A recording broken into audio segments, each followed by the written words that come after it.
Hello, my name is Diamond, and this is my presentation on my iodine clock reaction experiment. So here is my solution A, which is made up of calcium, iodine, and distilled water. And here is my solution B, which is made up of cornstarch, hydrogen peroxide, and distilled water. So after making both of my solutions, I added equal parts of solution A and B and mixed it up. So at first it took a couple minutes, so I decided to heat up both solutions and was able to get a faster reaction. So as you can see, this is my dark color. So I actually did it twice. So solution A and B are mixed. When they're mixed, they react together with two competing reactions. The hydrogen peroxide wants to oxidize the I- back to the colored I2 because the calcium reacted with the iodine to make it I- and colorless. But the acid wants to reduce it back from I2 back to I-. So eventually the calcium is consumed because of the excess hydrogen peroxide.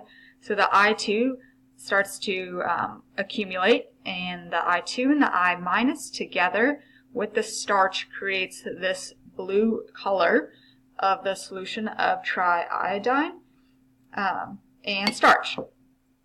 So the concentration of their reactants and the temperature are two factors that affect how long it takes for the reaction to occur and the blue color to show up.